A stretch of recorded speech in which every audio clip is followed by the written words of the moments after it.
ஒழுக்கத்திற்கும் அடையாளமான ஆசிரியர்களுக்கும் வாழ்வின் வழிகாட்டியாகவும் நம் பள்ளி நம் வீடு முன்னாள் மாணவர்களுக்கும் அன்பும் ஆர்வமாய் இருக்கும் பெற்றோர்களுக்கும் என்னை உற்சாகப்படுத்தும் என் நண்பர்களுக்கும் என் பணிவான வணக்கம்.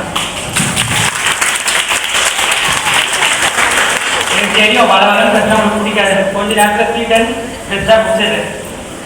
இன்னைக்கு அரசு பள்ளிக்கு நான் நிலைமை பற்றியும் எங்கள் அரசு பள்ளி ஆசிரியர்கள் என்ன எப்படி அன்போடு அரவணைச்சாங்க பற்றி நான் ஒரு வரியோட சொல்ல போறேன். சுட்டேற்கும் வெயிலில் மீன் விற்கும் பாட்டி நெல்லை தேடி அழுவது போல, சுட்டேற்கும் வெயிலில் மீன் விற்கும் பாட்டி நெல்லை தேடி அழுவது போல, தன் பிள்ளைகளால் கைவிடப்பட்ட தந்தை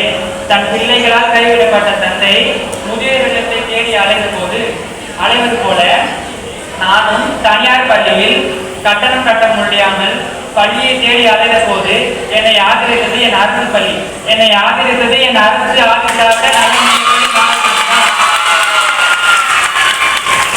அரசு பள்ளி என் பள்ளி, எனக்கான பள்ளி, நம் பள்ளி, நமக்கான பள்ளி, ஏழை மாணவர்களுக்கான பள்ளி. ஆனா இன்னைக்கு நிறைய பேரு அரசு பள்ளியில படிக்கின்ற ஒரு லீவாக நினைக்கிறாங்க. இன்னைக்கு அரசு பள்ளியில உள்ள வாய்ப்பு வசதி இது எந்த பள்ளியிலும் இல்லை. நானே இப்போ அரசு பள்ளியில அடுத்த மாசத்துல இருந்து டாக்டர் எக்ஸாமுக்கு நுழைவு நீட் தேர்வை எழுதுறதுக்கு அங்க இலவசமா பயிற்சி தராங்க. சொல்ல எல்லா அரசு பள்ளியிலும் கல்வி எனும் மலர் பூப்பு இடம் அரசு பள்ளி தான்.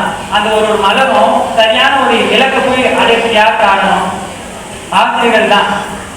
அறியாமை என்னும் தீபம் ஏற்றும், அறிவு என்ற தீபம் ஏற்றும் ஆசிரியர்கள் தான் என்னை இந்த நிலைமைக்கு இப்போ இவ்வளோ நம்பிக்கையா பேசுறதுக்கு ஆசிரியர்கள் தான். அந்த நேரத்துல ஆசிரியருக்கு நன்றி கூறுறேன்.